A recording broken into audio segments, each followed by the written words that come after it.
Buenos días, buenas tardes para quienes se han sumado a esta propuesta. Este es el simposio que se titula Experiencias y Saberes en Diálogo sobre Cuerpos, Salud, Educación y Géneros en el marco de la promoción transdisciplinar, transcultural y transnacional de la salud a 10 años de la creación del ELABS. El ELABS es el espacio laboratorio de artes, performance, políticas, salud y subjetividades de la Facultad de Psicología de la Universidad Nacional de Córdoba.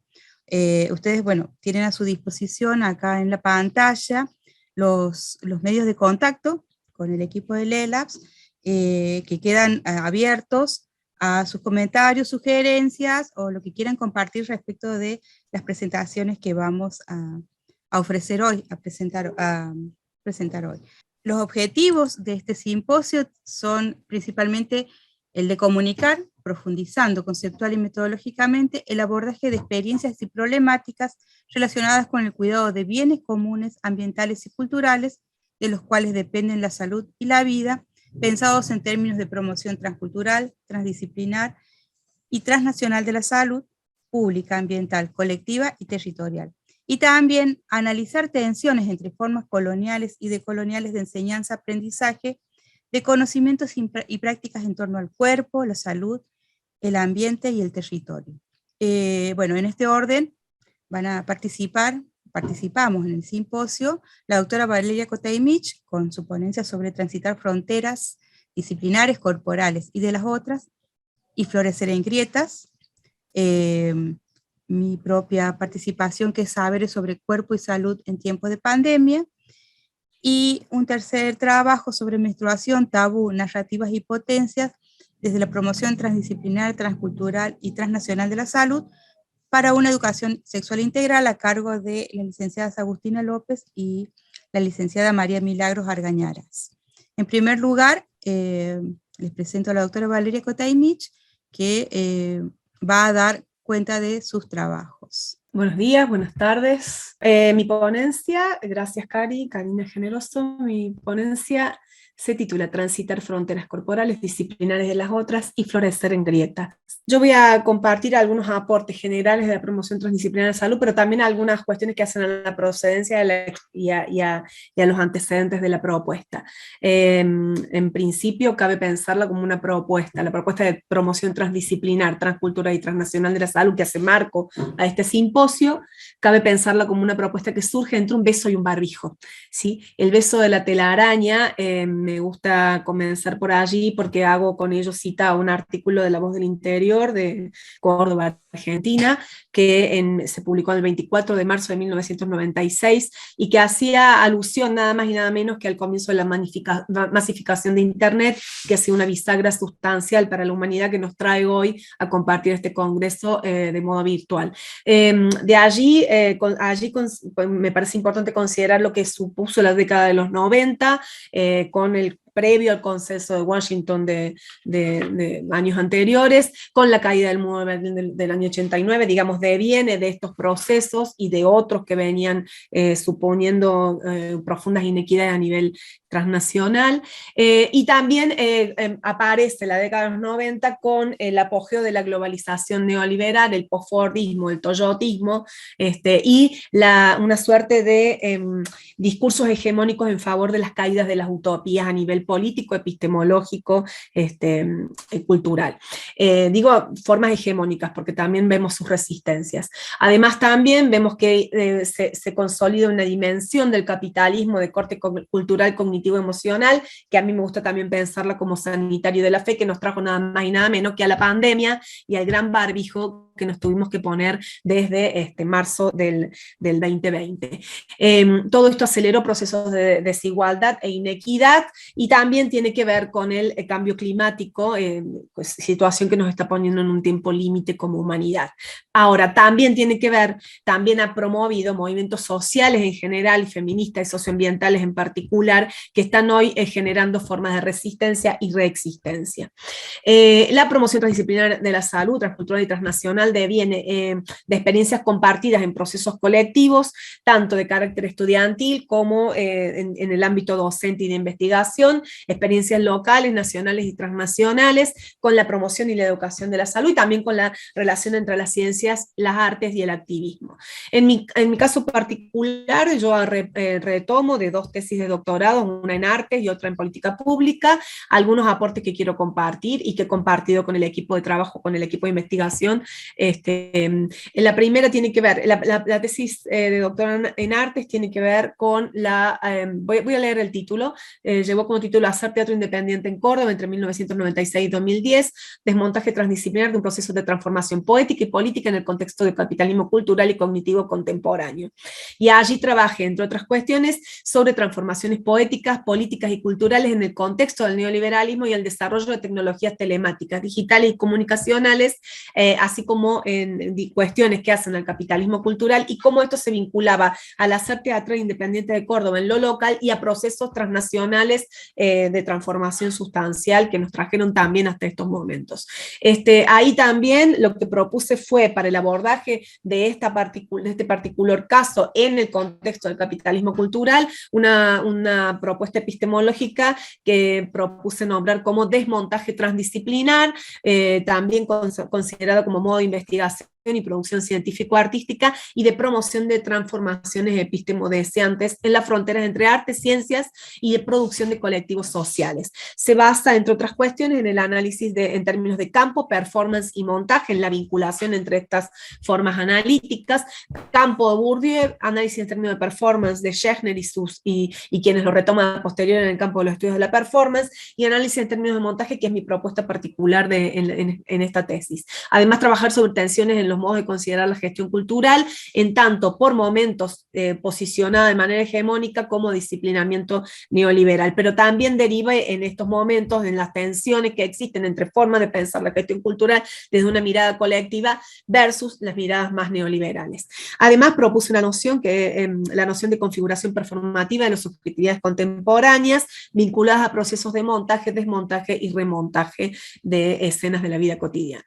La tesis de doctorado en Administración y Política Pública, que se tituló Candonga y Milagro del Sauce, desmontaje transdisciplinar, políticas públicas, ordenamiento territorial, salud colectiva, justicia ambiental y producción inmaterial de bienes comunes, propuse transferir la modalidad de desmontaje transdisciplinar al campo de las políticas públicas, vinculando esta propuesta con el movimiento de salud colectiva latinoamericano, con redes de justicia ambiental, aporte de los estudios decoloniales y diálogos de saberes y experiencias con estudiantes, investigadoras, investigadores, vecinos, vecinas y organizaciones sociales. Allí propuse un par de nociones que estamos retomando en la propuesta de promoción transdisciplinar de la salud. Una es la de políticas públicas,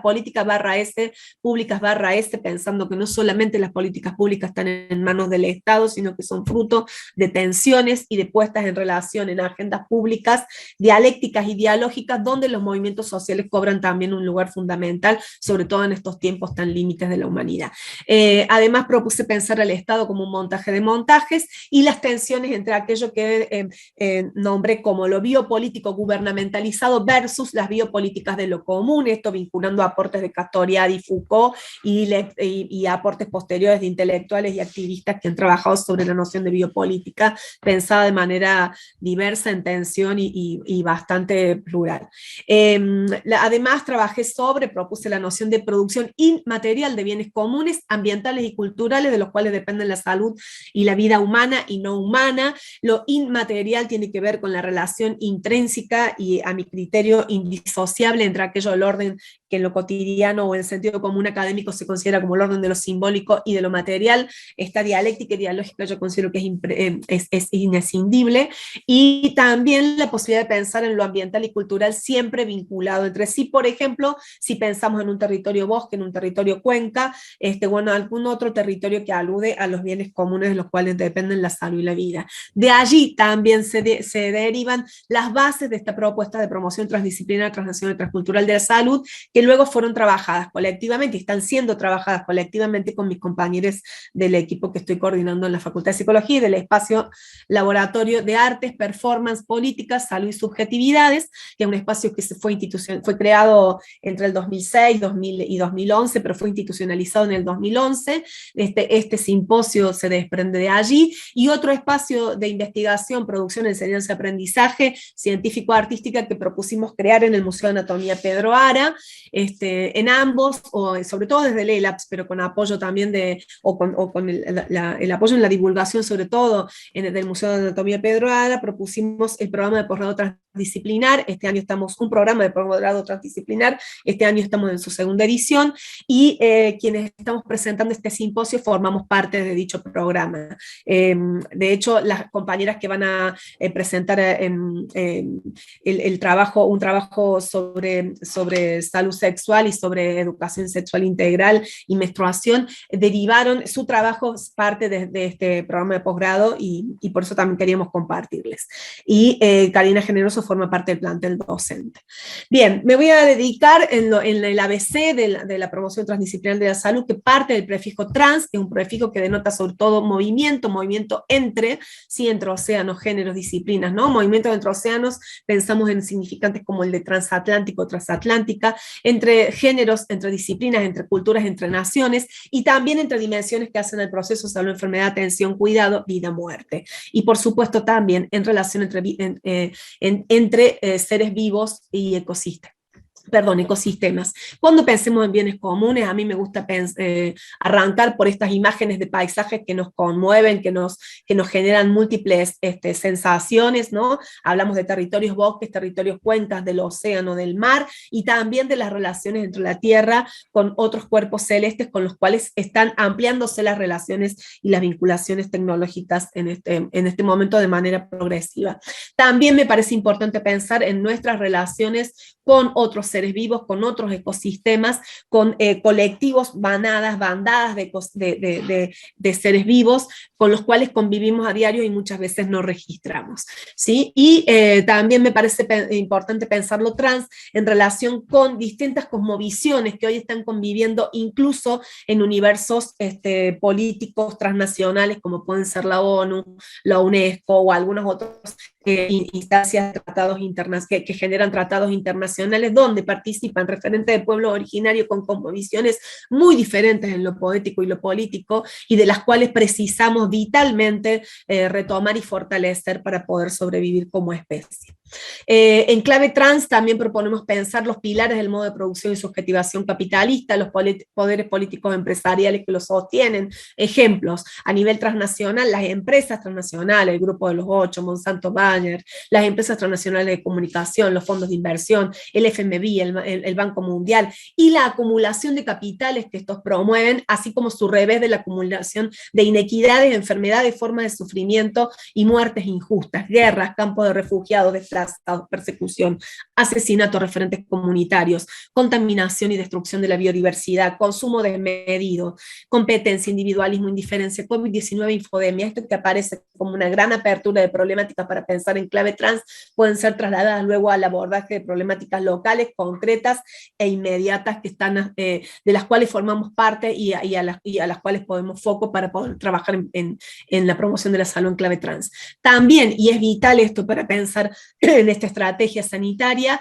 en clave trans es preciso retomar aportes y potencias de movimientos de resistencia y reexistencia, como puede ser el movimiento antiglobalización, antirracial, el movimiento negro unificado, ATAC, las derivas del Foro Social Mundial, movimientos feministas, redes y movimientos por la justicia ambiental y climática, movimientos por los derechos territoriales e indígenas, jóvenes por el clima, y ahí remarco movimientos históricos y del presente que están dialécticamente vinculados y que hacen a las potencias de cuestiones que se están abordando hoy, que están siendo, a potencias que también están siendo, por más que las distopías estén hegemonizando los discursos en muchos ámbitos, por ejemplo en el ámbito de las comunicaciones, en muchos sentidos. La promoción de la salud, esta estrategia también la podemos pensar como promoción de la salud en clave trans, y fundamentalmente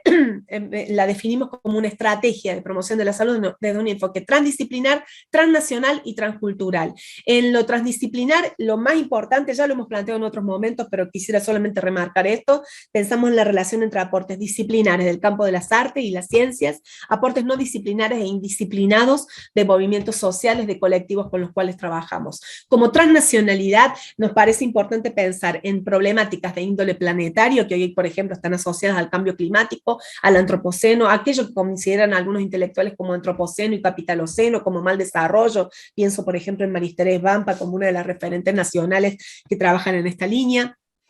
pero también a propuestas como las del Chuluceno de Haraway, que nos está planteando cómo llevar este tiempo urgente y vital de crisis a cómo poner una mirada en estos tiempos, en otro tipo de configuraciones donde se puedan pensar sanaciones parciales que pueden ser tentacularmente posibles. Invito a pensar en las tensiones, relaciones entre estas nociones, porque me parece que son potenciales y también las estamos poniendo como pilares de esta propuesta. También me parece importante pensar en términos transculturales la posibilidad de transitar fronteras entre sentidos, creencias, valores y prácticas, en desmontar prejuicios, los desafíos permanentes que tenemos para desmontar prejuicios y prenociones, para considerar diversidades, disidencias y potencias en lo pequeño de una problemática local como en lo amplio de lo que puede trabajar una red o un movimiento social a nivel planetario. ¿Por qué y para qué se plantea? Bueno, porque es vital y urgente regenerar transformaciones y expandir potencias en favor del cuidado de la salud y la vida humana y no humana. ¿Y quiénes pueden llevarla a cabo? Cualquier persona o colectivo social que considere relevante la propuesta y que decida retomarla, resignificarla, expandirla en espirales de pensamiento, acción y transformación. Además, entre otras cuestiones, hemos pensado en que supone estrategias, ¿no? En el cómo llevar a cabo una estrategia de promoción transdisciplinar de la salud, a partir de estrategias que lleven a acompañar, impulsar o potenciar instancias de observación, escucha, debate y reflexión crítica y propositiva, planificación y organización basada en diálogos de saberes y haceres, en formas de empoderamiento singular y colectivo que contribuyan a configurar políticas públicas, en promoción de valores como la solidaridad, la sororidad, la cooperación, los cuidados de sí y del resto de seres vivos, en gestos y desmontajes que supongan transformaciones concretas, reinvenciones concretas de lo cotidiano que parecen imposibles, sino traer el orden de lo imposible a este desafío poético y político, no en términos utópicos, sino en términos muy concretos y vitales. También promover vínculos entre saberes disciplinares, no disciplinares e indisciplinados, y vínculos con otras organizaciones, redes y movimientos que trabajen en lo concreto y local del abordaje de una problemática como en otro punto del planeta en formas transnacionales, transculturales y transdisciplinares. También estratégicamente necesitamos considerar en términos de justicia social, ambiental, territorial, de género y cognitiva, tratados, leyes nacionales y provinciales, ordenanzas, que hacen a la problemática específica que abordemos, así como otros modos de abordajes de cada una de estas problemáticas vinculados, por ejemplo, con saberes y resoluciones de poblaciones originarias u otros universos de sentidos de quienes estén formando parte de los recortes de realidad específicos en los cuales trabajemos. Y también me parece importante, y estamos trabajando en esto, cómo vincular esta propuesta con los Objetivos de Desarrollo Sustentable de la Agenda 2030 de la UNESCO desde un abordaje reflexivo, crítico y propositivo. Esto es, sabiendo que para pensar, por ejemplo, en el fin de la pobreza, que es uno de los Objetivos de Desarrollo Sostenible, Sustentable para nosotros en Argentina, de la Agenda 2030, también es importante ir hacia estrategias muy concretas ante, por ejemplo, empresas transnacionales que están destruyendo en nombre de acabar con el hambre y la pobreza, ecosistemas completos de los cuales dependen nuestra salud, nuestra vida. Finalmente, con esto lo que quiero decir, volviendo digo, a la agenda, es cómo podemos pensar estratégicamente en potenciar aquello que está del lado del cuidado y la salud, y cómo también poner en tensión algunas cuestiones cuestiones que no están dichas en esta agenda y que son imprescindibles desarrollar para poder realmente lograr estos objetivos de desarrollo sostenible. Finalmente, me parece, como para terminar, recordar que lo imprescindible es poder reinventar de modo urgente formas imposibles de convivencia cercana y planetaria, y promover y fortalecer procesos de transformación en favor de equidades y justicias sociopolíticas en lo cognitivo, en lo territorial, en lo ambiental, en lo étnico y en clave de género. Y también fortalecer, y esto no hice tanto hincapié recién, pero quisiera remarcarlo, en el cuidado-producción, que son dos acciones que van de la mano y son indisociables, de bienes comunes ambientales y culturales, de los cuales dependen la salud, la vida humana y no humana. Cuando digo cuidado de producción, digo que en el cuidado estamos también creando esos bienes comunes, que el territorio cuenca está allí, pero en el acto de denominación, de significación, de vinculación cotidiana, también lo estamos creando como bienes comunes, y en ese sentido solemos remarcar bastante, no como recursos, porque nos adherimos a todas aquellas personas que están hoy contraponiendo la idea del recurso empresarial con la idea de los bienes comunes, la construcción y resignificación de los bienes comunes en favor de nuestra propia vida y del resto de seres vivos. Para ello es imprescindible transitar fronteras corporales, disciplinares y de las otras, para poder florecer en grietas y, como decíamos el año pasado y al iniciar la pandemia, brotarnos en aislamiento para volvernos semillas de otro tiempo que también está haciendo.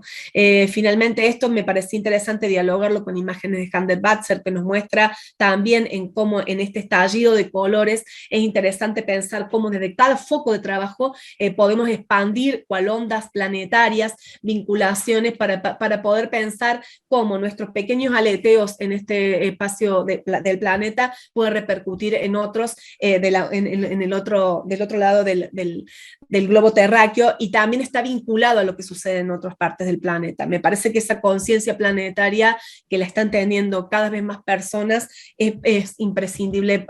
fortalecerla como parte, en este caso, de esta estrategia sanitaria. Muchas gracias, trato de ser lo más sintética posible, y bueno, espero que les interese la propuesta. A continuación, bueno, voy a presentar parte de mi trabajo. Bueno, la siguiente propuesta tiene que ver con una serie de reflexiones teóricas y metodológicas acerca de la concepción del cuerpo humano, a partir de un desmontaje transdisciplinar de prácticas de enseñanza y aprendizaje en el ámbito de la Universidad Nacional de Córdoba, específicamente en la Cátedra de Anatomía Normal y el Museo de Anatomía Normal Pedro Ara de la Facultad de Ciencias Médicas de la Universidad Nacional de Córdoba. Bueno, lleva por título Saberes sobre Cuerpo y Salud en tiempos de pandemia. Justamente,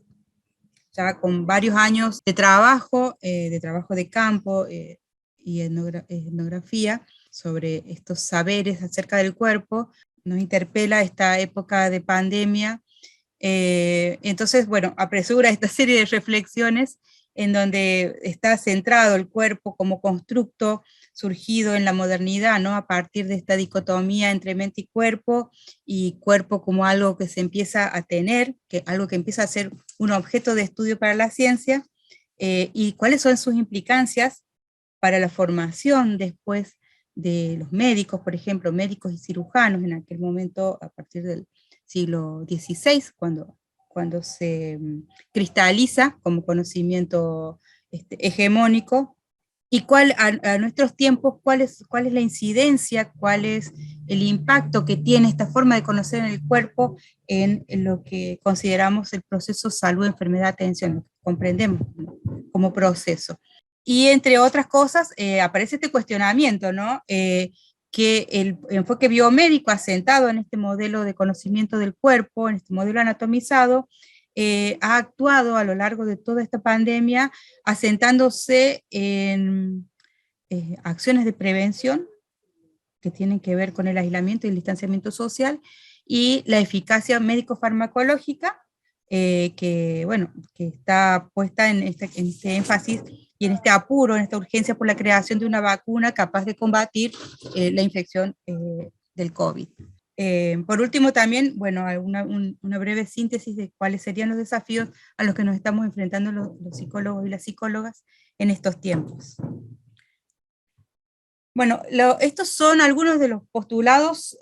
como apenas no mencionados, que se ponen en diálogo en este trabajo, ¿no? Por un lado, entender el proceso de salud, enfermedad, atención como un universal que significa que está presente en todas las sociedades, en todos los grupos humanos. Hay una idea, hay una construcción acerca de lo que se considera una enfermedad o un padecimiento, y como tal existe en todas las sociedades. Todas las sociedades tienen algo, significan algo de su vivenciar como una enfermedad, como un padecimiento. A la vez que cada grupo humano desarrolla algún sistema para luchar contra esa enfermedad. Y a la vez también construyen un sistema de significaciones para darle sentido, incluso para justificar la enfermedad. A partir del asentamiento del modelo biomédico, con el surgimiento de las ciencias positivas, digamos, se establece esta preeminencia del cuerpo y de los órganos afectados, ¿no? En esta visión anatomizada, el cuerpo es visto como una conjunción de órganos y diferentes regiones que son afectadas por distintas fuerzas físicas, químicas, y bueno, y últimamente se está contemplando ya con más fuerza una concepción psicosomática, ¿no? Cada vez con más fuerza y con más fundamento, pero que no deja de estar basado en este modelo de cuerpo. Además de todo esto que las comunidades y los pueblos en el mundo crean para significar su enfermedad, también van a crear una serie de agentes que son autorizados dentro de cada cultura para curar esas enfermedades. Los curadores, los médicos, en el modelo biomédico, chamanes, etc. Si bien hay un modelo que está establecido como hegemónico, no dejan de existir y de persistir lo que muchos autores consideran como medicinas tradicionales, que son las relacionadas a los acervos culturales de cada región, de cada población, o las medicinas alternativas, que están muy en auge ahora, los modelos orientales, los modelos más holísticos, considerados alternativos al modelo biomédico. Que exista esta distinción no implica que las personas, los sujetos, transiten fluidamente entre uno y otro campo del entendimiento de lo que es la atención y el cuidado con respecto a los padecimientos. Si bien la visión clásica de la antropología solía hacer una división tajante, ¿no? desde un punto muy etnocéntrico, en donde distinguía ciencia y creencia, donde la ciencia era el conocimiento biomédico y la creencia eran todos estos saberes tradicionales, y a la vez que hacía esta partición tajante, también establecía una jerarquización donde estos saberes populares quedaban subalternizados, siguen quedando subalternizados. Lo que propone uno de los antropólogos que hace una revisión de esto es decir, bueno, el modelo biomédico occidental no está exento de ser parte de un sistema de creencias, es también parte de un sistema de creencias que se asienta y que en sistemas políticos y sociales, y que a la vez también los condiciona. O sea, es una relación en la que ambos se van complementando. Pensando en esto, ¿no? en el gran impacto que tiene el modelo anatómico del cuerpo, el modelo anatomizado, y que eso va derivando en estas teorías de la enfermedad como afecciones que van localizadas a las diferentes regiones del cuerpo. Incluso se avanza con las nuevas técnicas de observación, los microscopios, a las teorías de los microorganismos que afectan los distintos sistemas del cuerpo. Termina consolidándose todo este sistema que nosotros vamos a conocer, vamos a denominar desde la antropología el modelo médico hegemónico, en el cual también está implícita la industria farmacológica, con la producción de una serie de sustancias, drogas, para combatir unos determinados microorganismos. Esto lo que produce o lo que produjo, ¿no? Y lo que quedó asentado y visibilizado a partir de esta pandemia causada por el COVID-19, es esta cuestión de una universalización. O sea, esto de lo universal del proceso salud, enfermedad, atención, se relativiza en realidad al interior de cada grupo cultural, de cada comunidad.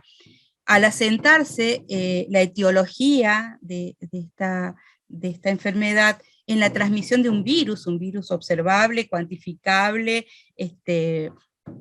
posible de ser reconstruido a través de la imagen de un microscopio, se produce este proceso de universalización de la etiología, dejando de lado, invisibilizando todos los factores que tienen que ver con lo cultural y lo social de cada grupo que es afectado por este virus, por esta enfermedad. Se produce este proceso, ¿no? A la vez que en universalización se invisibiliza la diversidad cultural, se invisibilizan las diferencias socioeconómicas y sobre todo lo que más pasa a ser invisibilizado o desapercibido o borrado es la desigualdad en el acceso a los sistemas de atención y el cuidado. A la vez que, al ocultar estos aspectos sociales y culturales de la enfermedad y del padecimiento, también se borra, se coarta esta posibilidad de empezar a implementar todo este otro acervo de conocimientos de estos otros modos de comprender y de abordar el vivir, el enfermar y el morir que corresponde a cada grupo cultural, ¿no? En las políticas que se implementan, por lo menos en nuestro país, creo que la que mayor impacto ha tenido ha sido la del aislamiento social. Bueno, no creo yo, es lo que se reporta, ¿no? También, además de la infodemia, ¿no? Esta sobresaturación de cifras acerca de la enfermedad y de la muerte a diario, minuto a minuto, que crean un gran impacto en la subjetividad. Una de las cosas que dice Menéndez es que en este proceso de salud, enfermedad, atención y en esta creación de todos estos dispositivos destinados a curarla, contenerla, cuidarla, restablecer el equilibrio, también se configura la subjetividad. Y en este caso, más allá de las consecuencias en cuanto a la mortandad y a la destrucción de los vínculos sociales, también ha tenido una incidencia muy profunda en la subjetividad, sobre todo basado en dos elementos básicos. El primero es el aislamiento, o sea, la coartación de los vínculos sociales, y el segundo es el miedo, que ha sido expresado y ha sido compartido, y ha sido trabajado en algunas ocasiones, el miedo al contagio y a la muerte.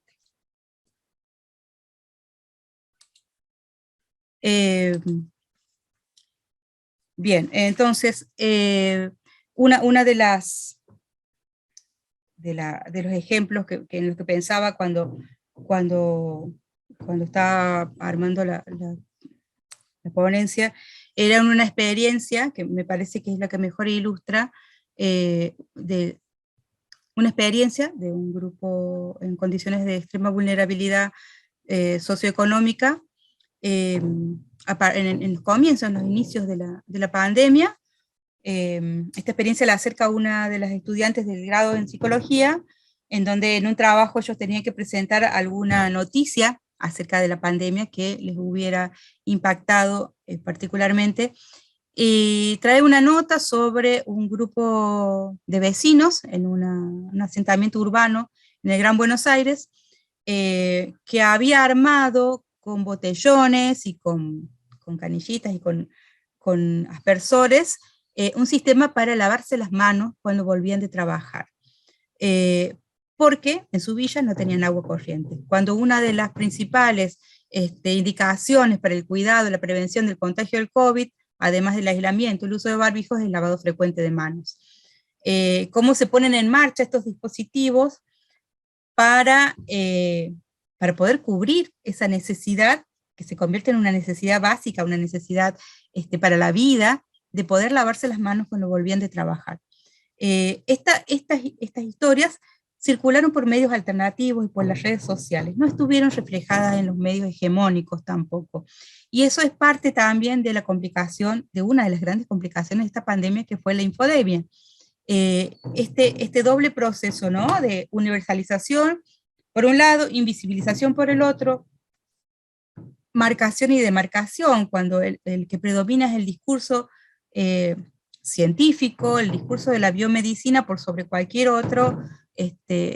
discurso acerca de lo que entendemos por salud, o por sobre esta necesidad expresada como queja. Cuando hay una necesidad que se expresa y no es escuchada, se transforma en la queja. Esta necesidad transformada en queja de retornar al contacto social. Es decir, bueno, me recuerda mucho un libro que escribió hace un par de años atrás ya Néstor García Canclini, que se titula Diferentes, desiguales y desconectados, y que se hizo patente durante este periodo de aislamiento, ¿no? O sea, la diferencia, no estamos pensando solamente en una diferencia cultural, en una diferencia social, sino que estamos pensando en la desigualdad social, la desigualdad en el acceso a ciertos bienes, la desigualdad en el acceso a las comunicaciones, por ejemplo, poder encontrarnos por medio de las redes sociales, poder seguir trabajando, quienes hemos seguido trabajando a través de las redes sociales, pero por otro lado marca esta desigualdad de miles y miles de niñas que han quedado totalmente afectados en su desempeño escolar, porque a lo largo del último año y medio en el que no han asistido a clases, no han podido tener conexión con su escuela para continuar con sus aprendizajes. Así sea en el ámbito doméstico, que no es precisamente, no ha sido para muchos el más indicado, también por las condiciones de vida que tienen, pero bueno, esto ha generado estas condiciones de desigualdad, no han generado, en realidad ha profundizado y ha visibilizado en ciertos sectores, pero es justamente de lo que no se habla, o de lo que se prefiere no hablar. Y esta vuelta a la presencialidad, que es como si todo hubiera quedado en el pasado. Sin embargo, quedan algunas cuestiones pendientes y son las cuestiones que vamos a tener que trabajar desde la psicología, las psicólogas, los psicólogos, en estos desafíos que vamos a tener que enfrentar ahora, y que tienen que ver justamente con el compromiso y la tarea de acompañar tanto el restablecimiento y la conformación o el nacimiento de estos nuevos lazos comunitarios, que son los que se han visto más afectados con la pandemia, los procesos de duelo por las infinitas pérdidas, tanto individuales como sociales y comunitarias, y así también vamos a tener que acompañar, y en esto, estas propuestas que mencionaba Vale recién, ¿no? La reconfiguración y la reinvención de proyectos de vida en la continuidad de la pandemia, y en relación con nuestros entornos, por supuesto. Yo los invito también a que compartan sus opiniones, sus experiencias. Vamos a volver a compartir los medios de contacto con el ELAPS, y bueno, y voy a abrir una pequeña ruedita interna de comentarios y algunos agregados sobre lo que hemos estado charlando. Gracias, compañera. Nosotros hemos trabajado promoción transdisciplinar, transcultural y transnacional de la salud en distintas instancias, en proyectos de investigación, en un programa de extensión, en seminario de grado, en aportes de un programa de posgrado, y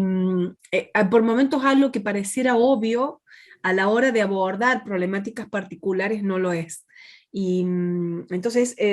aparte en términos de estas configuraciones corporales y estas reinvenciones acerca del cuerpo, muchas veces solemos compartir un ejercicio, una experiencia muy sencillita, y es simplemente ahí donde estamos cada quien, que nos pongamos a observar cada uno de los objetos que nos están acompañando, que estamos usando, que están en el ambiente donde estamos, inclusive la pantalla, la computadora, nuestra vestimenta, y pensemos en los procesos de producción, de explotación, de extractivismo o de reinvención que existen detrás de cada una de estas materialidades sígnicas. Digo porque, entre otras cosas, vamos a reconocer muchos cuerpos que han estado en la historia de cada uno de estos objetos, de cada uno de estos dispositivos, y también podemos diferenciar entre aquellos que han sido creados, generados, producidos a partir de políticas de cuidado y aquellos que han supuesto destrucción de la vida. Aquellos que han supuesto procesos colectivos como los que Cari mencionaba a la hora de poder reinventar agua potable en un lugar donde no hay acceso, como aquellos donde realmente existen empresas que hoy se están cargando cuencas enteras y dejando poblaciones enteras sin agua, aún en plena pandemia, donde el agua es fundamental, como siempre, para la vida, pero también para no terminar contagiado a la primera de cambio, como sabíamos podía suceder. Esto por una parte, digo, porque este ejercicio, además de conexión concreta, es de reflexión respecto de lo que también se está agotando en el planeta, y es esta cuestión, esta relación de producción y consumo alocada, que finalmente lo que está generando es acumulación de capitales para un 1% de la población mundial, que es la que contiene la mayor cantidad de la riqueza, y a una acumulación de inequidades y de explotaciones. Tenemos en el planeta hoy más de 80 millones de personas en situación de refugio, tenemos en el planeta infancias, miles de infancias que están en la producción del litio y del coltán por detrás, invisibilizadas, como decía recién Cari, y que están haciendo a la, digamos, si nos ponemos a pensar en estas realidades, me parece sustancial poder incorporarlas a lo que son los procesos de salud y enfermedad inmediatos en los cuales estamos viviendo y también que producimos y que generamos, ¿sí? Digo esto porque de los cuales formamos activa parte. ¿Qué tendrá que ver y cómo me afecta que esté una infancia en África Central en situación de explotación cuasi esclavista? ¿Cómo se vincula con lo concreto de mi cotidianeidad? Me parece que son preguntas que son sustanciales. Nosotros, mientras más se afiebra la cuestión de la tecnología de avanzada y la necesidad de mejorar el celular y la necesidad de, no digo obsolescencia programada mediante, están en ese juego, se están perdiendo vidas concretas, ¿sí? Se están perdiendo miles y miles de vidas en esos procesos. Entonces son cuestiones que culturalmente, que afectivamente, que emocionalmente, digo, en tiempos de capitalismo emocional y de la fe, son sustanciales a abordar, y mucho tenemos para hacer desde facultades como psicología. Sí, mucho quisiera agregar esto que también me da a pensar cuando en nuestro proyecto de investigación nosotros proponemos la construcción de protocolos de atención de estas problemáticas específicas, y pienso cómo afecta esto, cómo incidiría esto en la tarea de psicólogos, psicólogas y psicólogues, y pensando en la diversidad de áreas de atención o de desempeño que tiene la psicología, ¿no? Pienso que es un llamamiento en el que tranquilamente cualquiera de las áreas educacional, jurídica, sociocomunitaria, laboral, está llamada, pero de manera urgente a participar, porque en todos los ámbitos ha habido una incidencia profunda en la subjetividad de los sujetos que están en esos ámbitos. Entonces, pensar, enriquecer estos análisis justamente con una visión transnacional, transcultural eh, se me fue lo otro. Y transdisciplinar, justamente lo transdisciplinar, porque por ejemplo, yo lo pienso desde los aportes de la antropología y me sirve para hacer, no sirve para hacer una lectura específica de los contextos, o sea, bueno, echar mano, porque echar mano a la riqueza de conocimientos y desarrollos que hay, justamente todos estos conocimientos no disciplinares e indisciplinados, necesitan ser incorporados, no para ser cuestionados por estos conocimientos académicos que tenemos, sino para ser integrados y para ser puestos en diálogo en cada uno de los sectores en donde estamos ejerciendo nuestra labor profesional. Es decir, bueno, esto de no cerrarte, porque en este momento no necesitamos una disciplina cerrada, sino más bien una disciplina que incorpore todos estos aportes, la perspectiva de género, que donde la mayor parte, por ejemplo, de estos sectores que yo hacía referencia, la mayor parte de la supervivencia de los grupos familiares está sentado sobre una figura femenina, sobre la figura de una mujer, no necesariamente cis, pero sí sobre la figura de lo femenino, y la explotación de esa fuerza de trabajo, de esos cuerpos. Entonces, bueno, también tomar no solamente lo que se puede utilizar como recurso, sino tomar todo ese potencial de conocimiento que se desarrolla en la cotidianeidad y que no por ser cotidiano justamente es menos valioso que aquello que está producido en la academia. Entonces son como nuevas aperturas, nuevas ventanas que tenemos que ir haciendo necesariamente al ejercicio de la profesión. Agregaría solamente que estas cuestiones están siendo, que si ponemos foco en que no es cualquier conocimiento ni cualquier, sino en todos aquellos que están en favor del cuidado de la vida, humana y no humana, en aquellos que tienen que ver con el cuidado de bienes comunes, en aquellos que tienen que ver con cuestiones colectivas y con potencias, en aquellos disidentes que ponen en tensión formas hegemónicas, y que creo que entre otras cosas nos viene bien explorar dónde están siendo puestas y potenciales estas relaciones, potenciales estas relaciones en múltiples experiencias que no están protagonizadas, como decía Cari hace un rato, que no están visibilizadas por los medios, por las redes sociales inmediatas, sino que requieren nuestra búsqueda. Y también la promoción transdisciplinaria de la salud tiene que ver con poder potenciar esas búsquedas de estas otras realidades que están siendo, que me parece que también es fundamental para desmontar distopías, ¿no? La hegemonía de la distopía. Cari, ¿cómo estamos con el tema del tiempo? ¿Ya estaríamos o...? Estamos cerquita, o sea, si querés decir una última reflexión. Sí, que me parece que esto que planteaste me parece fundamental. Esto nos debería recolocar la posibilidad de, digamos, dislocar y recolocar la forma de considerar la enseñanza-aprendizaje, que es uno de nuestros pilares en el simposio, porque nosotros estamos llevando esto a los procesos de enseñanza-aprendizaje con estudiantes, con comunidades, con organizaciones, a nivel del grado, de la extensión y del posgrado, y nos va a implicar dolores narcisistas tremendos, porque hay que correrse del lugar del centro, correrse del lugar antropocéntrico, correrse de lugares etnocéntricos, para poder entonces mirar en comunidad con otros seres vivos, con otras personas, con personas que tienen miradas muy diferentes de la realidad. Entonces, ¿cómo vamos a potenciar? ¿Cómo vamos a mediar miradas en favor del cuidado? Porque nada más y nada menos se está jugando la sobrevivencia de nuestra especie y de muchas otras especies que yo insisto, no estamos siendo conscientes, o sí, bueno, hay muchos movimientos sociales en favor de ser conscientes, pero digo, en las formas hegemónicas no están a la palestra la destrucción tremenda de seres que están sufriendo hoy, en este momento que ustedes están mirando esta ponencia, en el momento en que la estamos grabando. Entonces, es muy importante esa conciencia de las otras vidas que están en juego en estos procesos. Esto va a ser un desafío muy grande, un desafío para la Facultad de Psicología, para la Universidad Nacional de Córdoba, que esperemos siga siendo pública, laica y gratuita como hasta ahora, y que esperamos que en esto se vuelva una transdiversidad y no solamente una universidad, ¿sí? una pluriversidad, transversidad. Hemos jugado bastante con esas significantes y tiene que ver un poco con esta posibilidad que estamos, con estas propuestas que estamos compartiendo con ustedes. Sí, también, bueno, justamente a colación de lo que estás diciendo, de estos nuevos desafíos que tiene la universidad, justamente dentro de estas áreas de vacancia que tenemos en la formación de psicólogos, tiene que ver la ponencia que viene a continuación sobre menstruación. Es un área de vacancia justamente en la formación, así como esta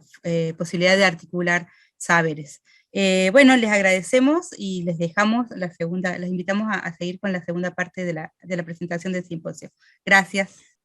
Bueno,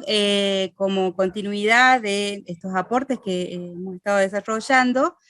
nos queda la presentación de las licenciadas Agustina López y Milagros Argañaras sobre menstruación, narrativas y performatividad. Les dejo con ellas. Hola, bueno, les vamos a presentar hoy este trabajo de desmontaje que hemos realizado en el marco del programa de posgrado transdisciplinar de Arte, Ciencia, Desmontaje, Performance, Cuerpo, Género, Salud y Comunicaciones, que fue desarrollado en la Universidad Nacional de Córdoba, en la Facultad de Psicología y dentro del espacio también del ELAPS.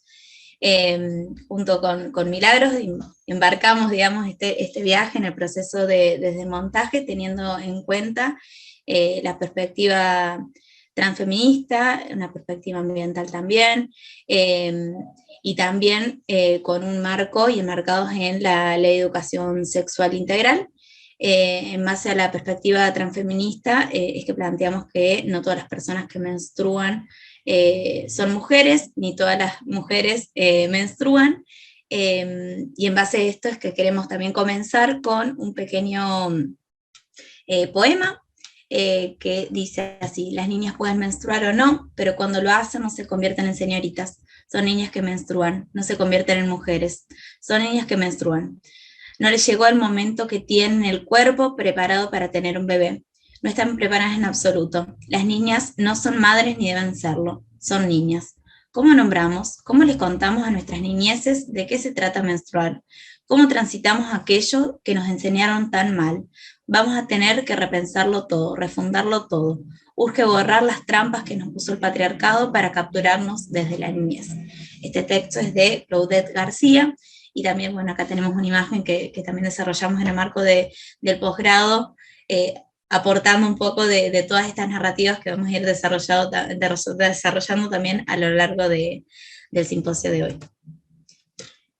Así que el tema es enmarcado en esto, un desmontaje transdisciplinar de lógicas estereotipadas en torno a la menstruación en escuelas públicas del nivel medio en relación a la educación sexual integral. Bueno, y como fundamentación es importante que sepan que tomamos como marco normativo de referencia la Ley 26051, que es la ley para la creación del Programa de Educación Sexual Integral, que es una normativa de alcance nacional para todo el territorio argentino, pero que pensamos que es importante analizarlas en sus particularidades y en sus regionalidades. Entonces,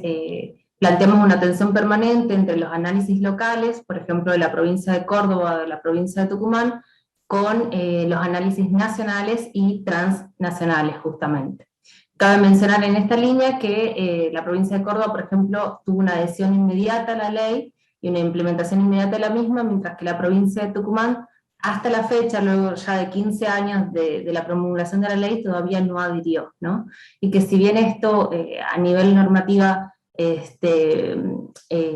implica un desfasaje legal, sí es a nivel simbólico y para pensar la construcción de ciudadanías sexuadas, ¿no? Y cómo esto va repercutiendo en el desarrollo de las infancias y de las adolescencias, que es justamente lo que queremos plantear. Bueno, esta ley entonces nos sirve como fundamento para pensar la menstruación, ¿no? Como paraguas para pensar la menstruación, si es que se habla o no de estos temas en las escuelas, por ejemplo, y en el caso de que se habla, ¿qué se dice? ¿Cuáles son las narrativas que circulan? Como polaridades en torno a la vergüenza, el pudor, el asco, o por otro lado, lo que tiene que ver con los aspectos de el hacerse señorita o ser mujer, ¿no? Con las felicitaciones, con los regalos o las flores. Todo esto a su vez va haciendo la construcción de estas subjetividades, de estas infancias y de estas adolescencias, ¿no? Creemos que es muy importante hablar, visibilizar, poner sobre la mesa y también en las aulas, estos temas, sobre todo para pensar otras consignas como por ejemplo niñas no madres, ¿no? O para la prevención de embarazos no intencionales, o para poder pensar las interrupciones legales del embarazo, o diferentes aspectos que tengan que ver con la posibilidad de decidir, con las agencias y las potencias sobre nuestros cuerpos que ya suceden desde las infancias mismas, ¿no? Por eso nuestro marco tiene que ver con el ejercicio y el acceso a derechos sexuales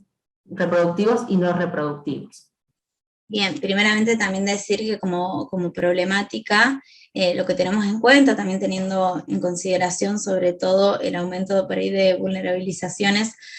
a las personas en el contexto de la pandemia, como el acceso a los productos menstruales debería ser un derecho, que hay muchas niñas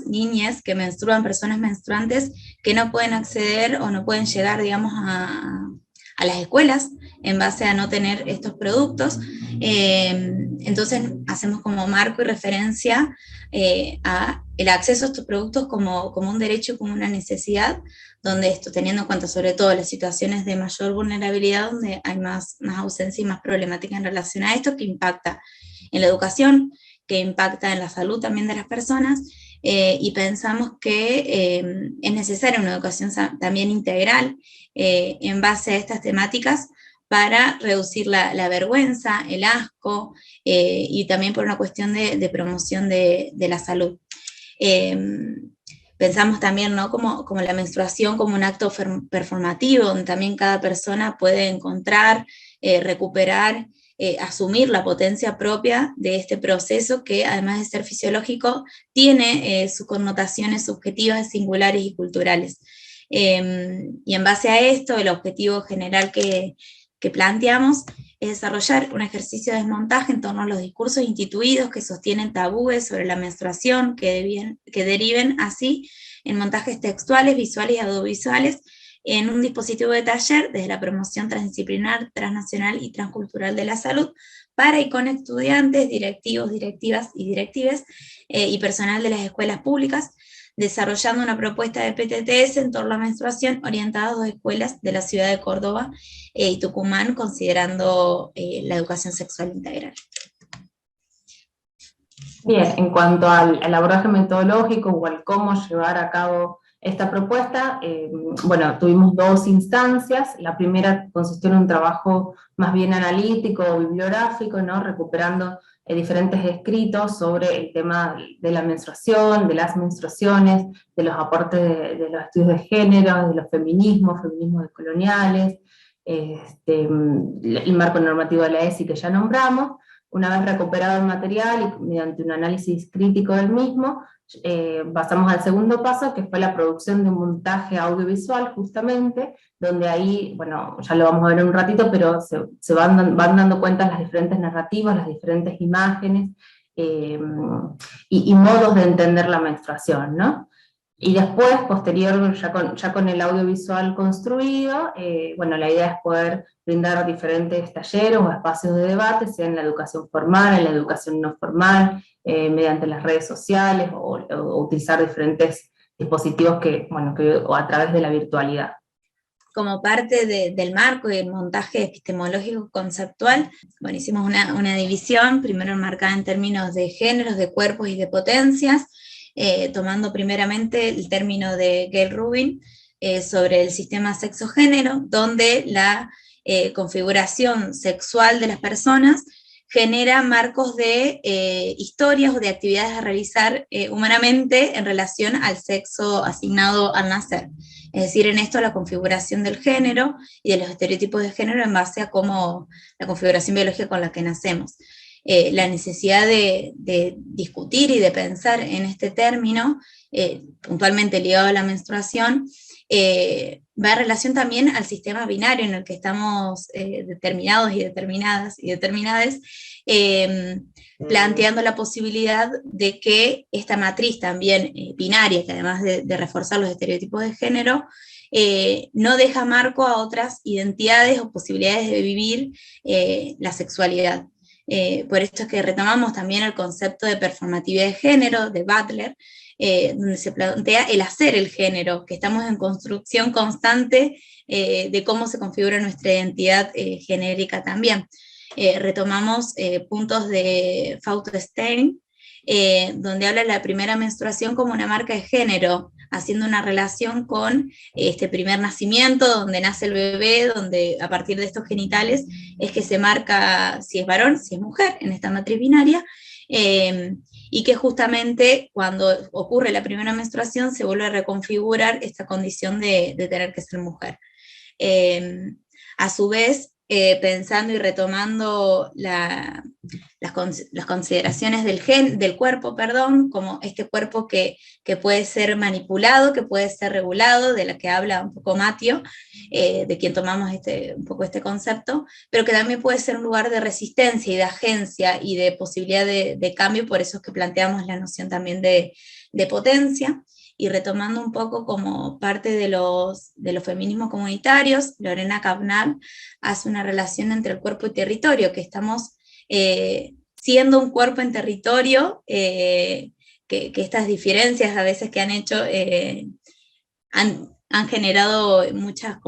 conflictos y problemáticas, y que volvieron a unir con el concepto de la tierra y ser con la tierra y no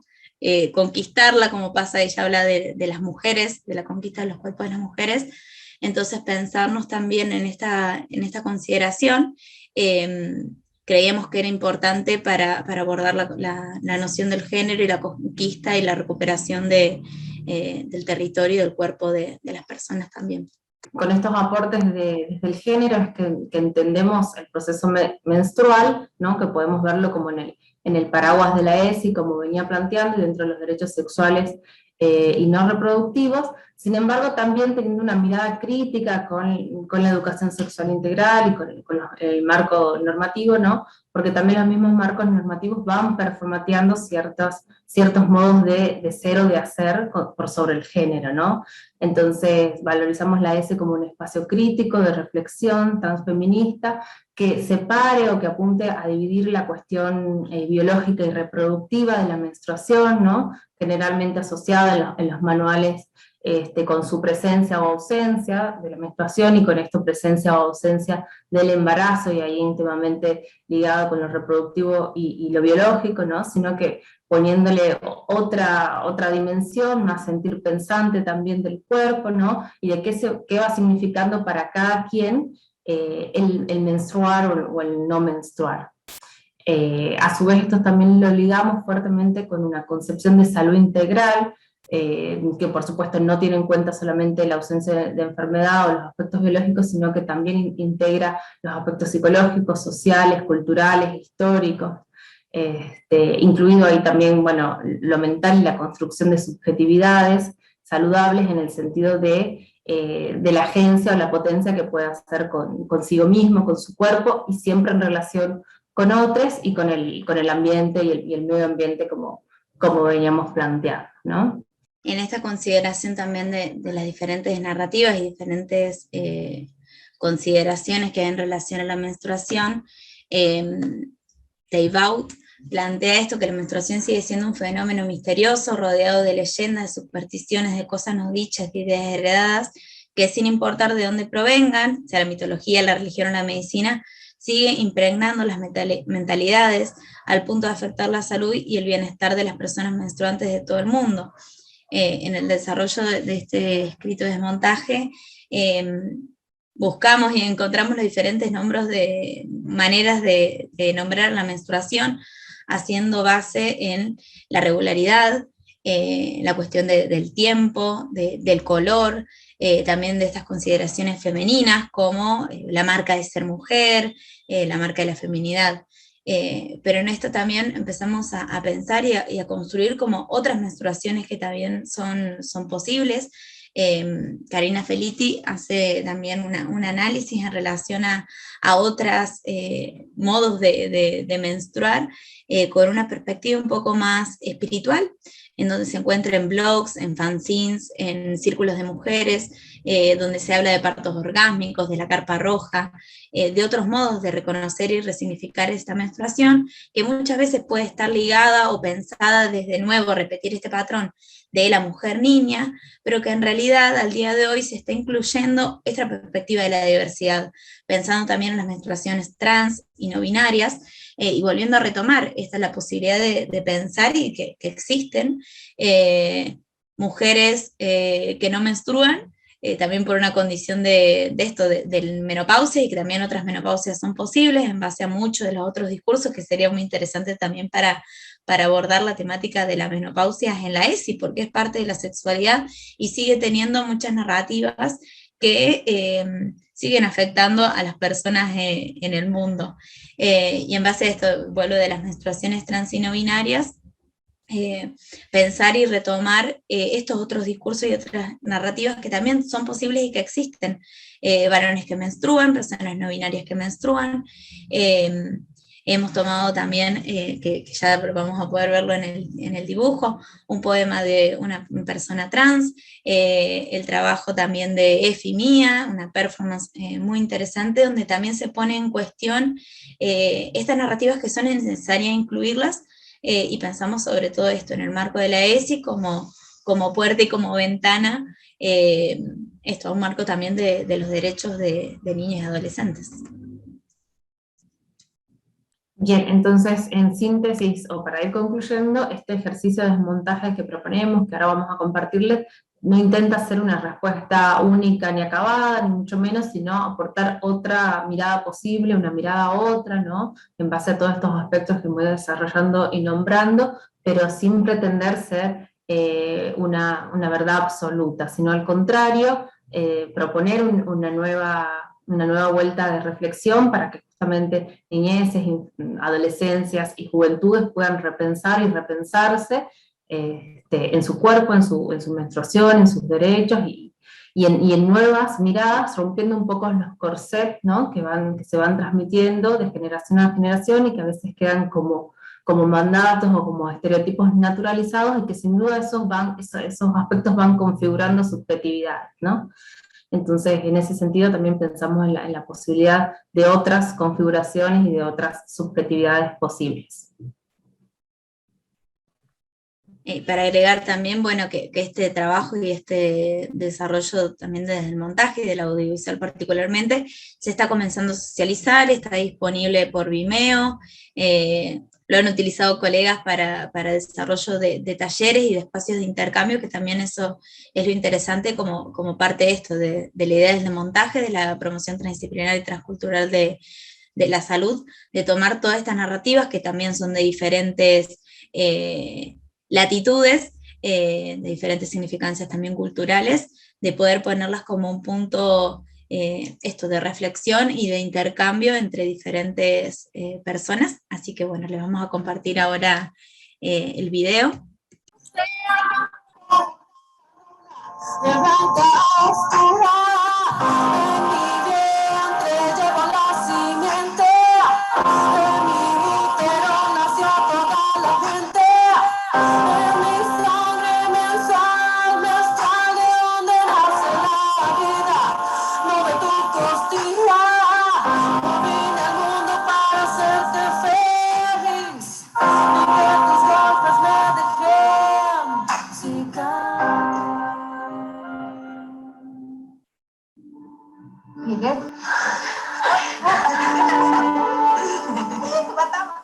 सुना था बीमारी का नाम तो सुना है, शायद बीमारी है, महामारी है। हाँ सुना था, जैसे बीमारी लेडीजों को होती है। When an embryo fails the test, it might still manage to attach or even get partly through the endometrium. As it slowly dies, it could leave its mother vulnerable to infection. And all the time, it may be emitting hormonal signals that disrupt her tissues. The body avoids this problem by simply removing every possible risk. Each time ovulation doesn't result in a healthy pregnancy, the womb gets rid of its endometrial lining, along with any unfertilized eggs, sick, dying, or dead embryos. That protective process is known as menstruation, leading to the period. This biological trait, bizarre as it may be, sets us on course for the continuation of the human race. Lucía, 11 años de edad, dijo: quiero que me saquen esto que el viejo me puso adentro. ¿Qué ves al ver una niña de 11 años embarazada? शरीर के अंदर क्या होता है, होने की क्या वजह है, यह सब पूछना कोई कारण नहीं तो भगवान ने पता ये गंदा खून निकले, बच्चे पैदा होते हैं उसी से बस इतना ही पता है। Prácticas utilizadas como si fueran métodos anticonceptivos y que proponemos trabajar son los lavados vaginales luego de tener relaciones sexuales con penetración, así como mantener relaciones sexuales durante la menstruación o durante los supuestos días no fértiles. En todos estos casos tiene que quedar claro que estas prácticas no constituyen métodos anticonceptivos. Por año gastan más de 8.000 millones de dólares en maquillaje. Y los tutoriales de belleza suman 170.000 millones de views. Pero ¿sabes que puedes verte bien sin tanto esfuerzo? Con confianza, el consejo estético más subestimado. Porque la confianza te ayuda a generar hormonas que mejoran tu piel, tu pelo, tu cuerpo, y para tu creatividad, sos tu mejor versión. Por eso lo mejor que puedes ponerte para sentirte más linda es confianza. Y Carefree está para dártela. Carefree, confianza es belleza.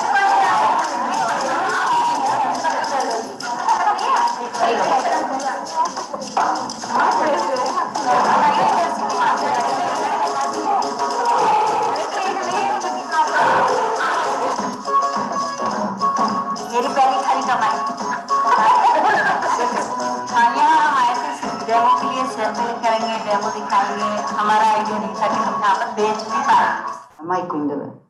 Ne namuino vetru pujami vetru piualam chemamomis pimuchimomis. Vetru vetre kurianta shaveve vetru piualam nevovene.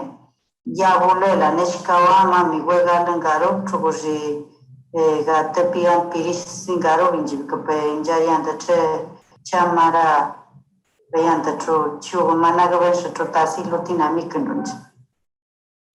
Me puse contenta porque ella era señorita. Le conté a mi mejor amiga y me daba vergüenza porque era re chica y como que no sabíamos quién había venido, ¿no? Entonces solo le conté a mi mejor amiga. Tenía 9 años y lloraba porque quería seguir siendo una nena y no una señorita. Sí me contó que me podía pasar, que no me asuste y bueno. Un poco traumático. Llegó mi papá, le conté y me dijo, sos una mujer, ya no te quiero más. Y yo con este cuento, yo decía, si me daba un calor, decía, ay, qué delicia, estoy en temazcal, me estoy purificando. Nunca viví hasta con el grado, eso que se le sube a uno un calor un momentico y vuelve y baja. Y yo me sentía así, yo me decía, eso es mucha evolución. A Efi le dijeron, nunca serás mujer, aunque te crezcan las tetas, tomes hormonas, te operes los genitales. Nunca serás mujer porque no menstruas y no sabes lo que eso significa. Hoy es uno de esos días en que hace varios días deseo que no llegue este día. Ese día en que una mancha roja medio bordó tiñó el centro de mi boxer, una mancha con una larga carga simbólica y de otras. Para algunas no estar embarazada, para otras el amor a su útero, para otras la vergüenza, para otras lo desconocido, pero para otras y para mí el enojo, la bronca, la fatiga, el rechazo, el para qué, el por qué, la insistencia de la biología, el asco mensual. Sí, para nosotros la bronca, para nosotros no hay útera, para nosotros el hastío, para nosotros no hay cuerpa, para nosotros el rechazo, para nosotros no hay abrazo